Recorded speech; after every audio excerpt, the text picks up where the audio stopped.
belajar sosiologi hukum, saya ulangi lagi bahwa mempelajari fenomena-fenomena yang terjadi di masyarakat yang terkait dengan peristiwa hukum. Peristiwa hukum itu kejadian yang menimbulkan hukum dan akibatnya. Kita contoh yang pertama ini, belum masuk ke yang lain. Saya juga prihatin terhadap di Waikanan atau di mana itu yang polisi gerebek ayam sabung itu. Sabung ayam itu tertembak 3 orang. Dan ini juga menjadi keprihatinan di tengah Polri sedang menegakkan aktualisasi dirinya, kepercayaan pada masyarakat. Ternyata juga di situ ada insiden yang memilukan di tengah kita puasa dan akhir Ramadan ini. Maka ya keluarganya yang bisa menjadi terpukul atas kejadian ini. Dan ini yang namanya peristiwa hukum. Peristiwanya ya ada penggerebekan sabung ayam di pesisir barat atau mana itu kampung yang meninggal 3 orang polisi. Nah, peristiwa hukum itulah nanti didekati melalui pendekatan sosiologi. Sosiologi itu apa? Sosiologi hukumnya itu ada namanya interaksi sosial. Interaksi sosial adalah istilah yang dikenalkan oleh para ahli sosiologi sebagai inti keberlangsungan kehidupan bersama.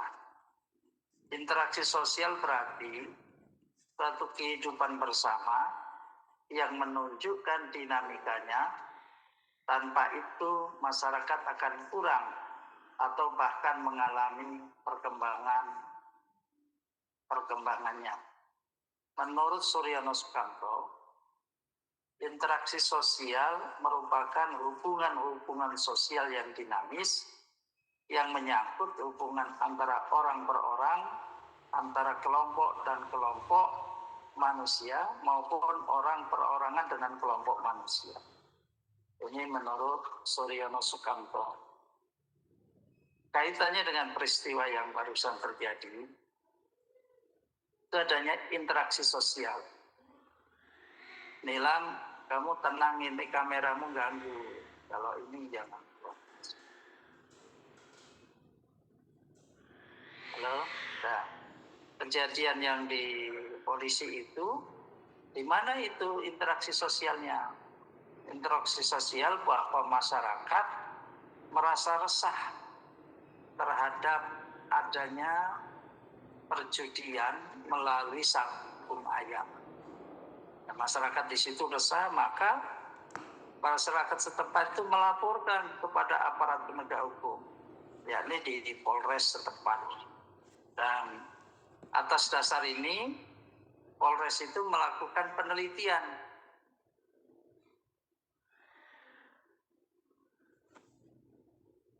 Ini Nilam nggak fokus ngomongnya cahaya. Terus ininya susah sayanya, terganggu. Atas dasar itu maka jadi lupa saya terganggu. Atas dasar itu interaksi sosial yang dibangun hubungan masyarakat itu ya dia melaporkan kepada aparat penegak hukum dan aparat penegak hukum melakukan penyelidikan dulu. Bagaimana karakteristik sosiologi hukum yang kemarin, kan ada namanya observasi, melalui penelitian dulu. Penelitian, diteliti itu. Maka di situ, setelah diteliti memang betul ada di situ kejadian setiap saat ada sabung ayam.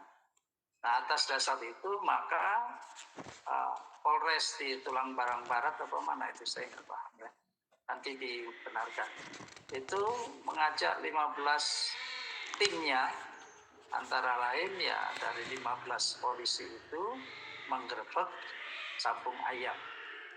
Ya ternyata di situ konon kabarnya itu dimiliki oleh anggota TNI.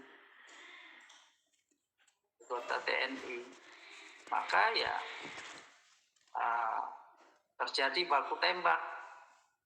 Baku tembak saya nggak paham mengapa polisi kok bisa kena tiga-tiganya sekalian.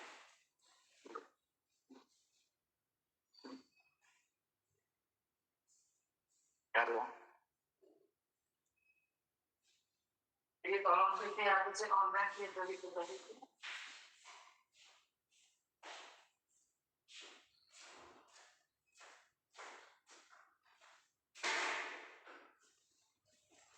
Oke, saya ulangi lagi bahwa kejadian itu dan itu dilakukan namanya dalam sosiologi hukum itu ada namanya preemptif, preventif, dan represif. Preemptif itu melalui pendekatan pendidikan atau sosialisasi hukum. Kemudian preventif itu pencegahan. Maka atas dasar itu supaya nggak ada ini, maka polisi bertindak mengadakan pencegahan supaya tidak berlangsung itunya terjadi sabung ayam terus. Nah, ketika itu tidak bisa dijalankan secara preventif, maka namanya represif. Represif itu melakukan tindakan hukum, yakni bentuk berupa penyergapan. Dan penyergapan yang ini gagal dalam operasi di lapangan. Dan ini menjadi renungan bersama bahwa menangani kejahatan pada saat sekarang ini tidak semudah membalikkan tangan itu sendiri. Ternyata dipackingin oleh anggota TNI konon kabarnya ya. Nanti kita proses sebenarnya nanti kalau sudah ada rilis dari kepolisian dan kasus itu menjadi ditindaklanjuti dalam proses peradilan itu sendiri. Saudara sekalian, tindakan represif itu ya melakukan itu tadi dengan peralatan yang cukup, dan ini hanya saja yang kita sayangkan mengapa ini kok terjadi insiden ini jadi korbannya besar. Besar dalam arti apa? Kapolresnya sendiri yang kena dan anak buahnya. Berarti ini dalam operasinya ini kan persiapannya seperti apa, dan ini harus menjadi kajian bagi aparat kepolisian nasional, Polri itu sendiri. Juga menjadi renungan TNI yang sekarang ini sedang dalam rancangan undang-undang TNI. Itu ada namanya revisi undang-undang TNI. Nah, kenyataan di sini ini menjadi presiden buruk. Presiden buruk dalam istilah hukum adalah kejadian yang tidak sesuai dengan hukum. Saudara sekalian, kembali kepada sosiologi hukum, interaksi sosial yaitu hubungan antara orang per orang atau untuk orang lain untuk satu tujuan kepada kelompok itu sendiri. Itu namanya interaksi. Contohnya saudara berorganisasi secara intra maupun ekstra.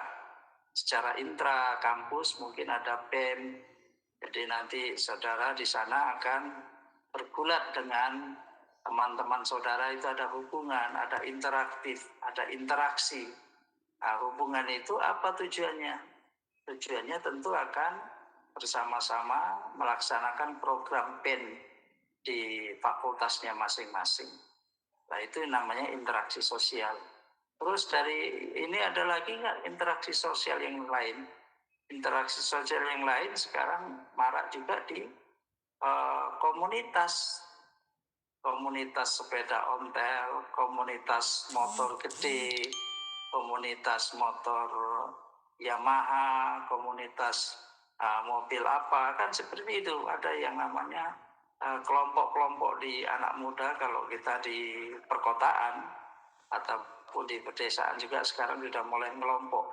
Maka ada istilah nantinya geng motor itu. Geng motor itu dalam istilah itu menyeramkan. Tetapi sesungguhnya itu wadah untuk interaksi sosial antara anak muda dari berbagai kultur, latar belakang, dan lainnya. Maka kalau ini geng motor itu bisa diarahkan untuk kepentingan yang lebih baik, maka tidak barang tentu itu akan menjadi hasil yang baik. Mengapa demikian? Karena umumnya geng motor kalau anak-anak observasi kita, itu anak-anak terpelajar. Dan yang kedua itu punya keberanian. Ketiga ini pandai mengendarai kendaraan bermotor. Yang ketiga ini ada rasa kesetiakawanan, jiwa korsanya itu. Nah dari situlah yang namanya hubungan antar kelompok itu sendiri yang untuk ditujukan untuk mencapai tujuan. Baik, selanjutnya dengan sistem sosial. Sistem sosial dapat diartikan secara umum sebagai keseluruhan elemen atau bagian-bagian yang saling tergantung satu sama lain, sehingga terbentuk satu kesatuan dan kesinambungan. Kesinambungan ini dimaksudkan adalah terpeliharanya demi menjaga keutuhan sistem. Jadi itu namanya sistem sosial. Nah, sistem sosial ini ada pendapat menurut Munandar Sulaiman bahwa terjadinya dari sistem sosial ini ada struktur fungsional, bahwa masyarakat merupakan satu sistem sosial yang terdiri dari bagian-bagian atau elemen-elemen yang saling berkaitan satu sama lainnya secara berkesinambungan. Nah ini menurut Munandar Sulaiman. Artinya apa di sini saudara? Dari sistem sosial yang ada itu, bagaimana sistem yang ada di masyarakat itu bisa berjalan? Karena ada satu hal, sistem yang diletakkan di masyarakat. Contohnya di masyarakat adat kita. Misalkan apa? Masyarakat adat tidak boleh menebang pohon yang itu menjadi pohon mata pencaharian. Apa misalkan? Pohon durian, pohon damar. Nah, ini di Lampung ini kan damar sudah mulai dieksploitasi semua.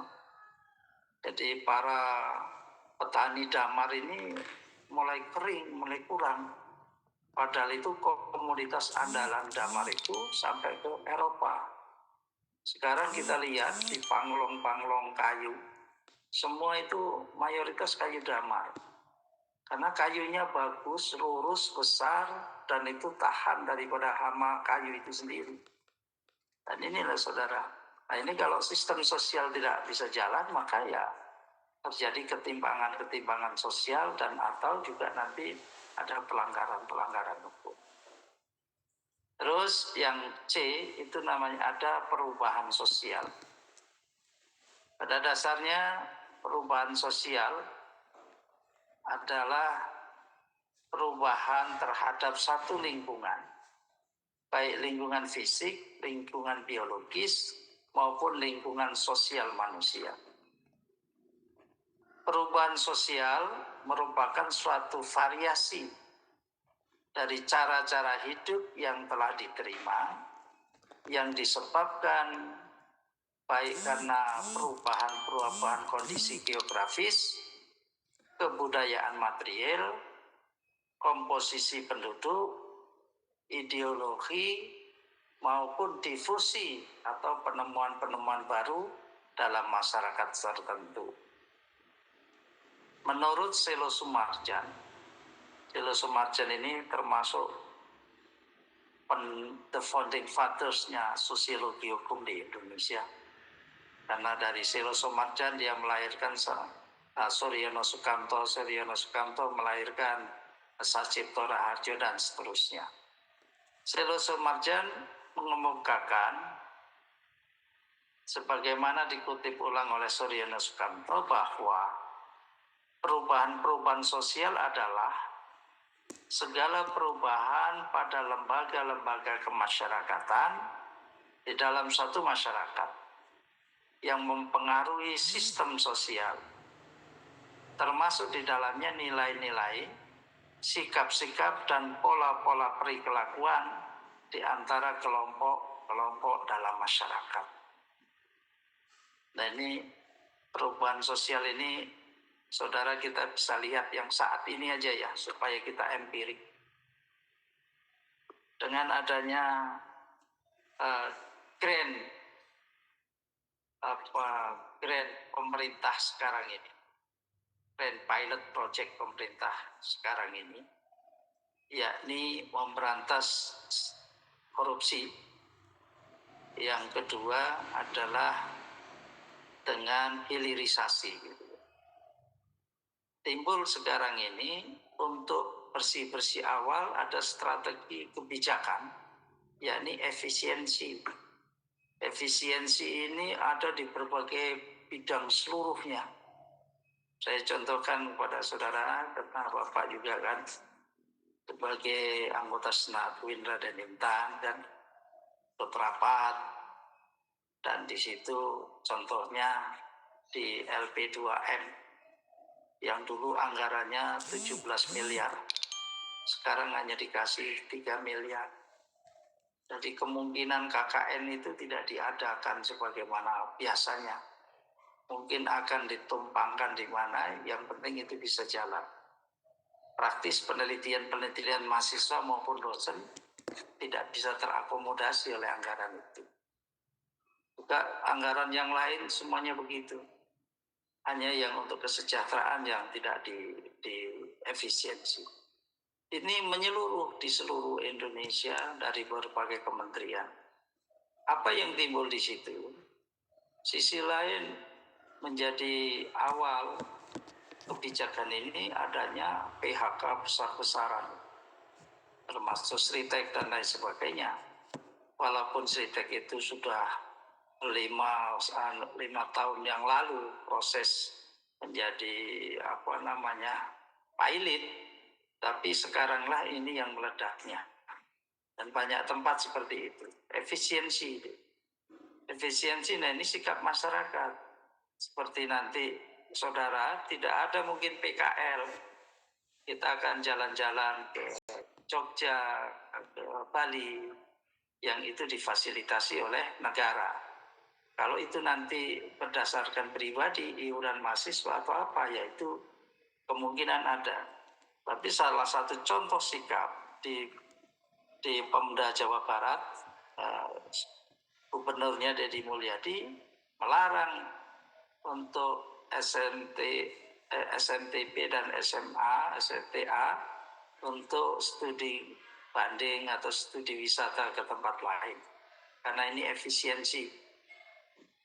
Kemudian juga sekarang ada lagi diisukan bahwa tidak ada wisuda-wisudaan antara SMP, SMA itu kan sekarang kan musimnya ada wisuda atau perpisahan.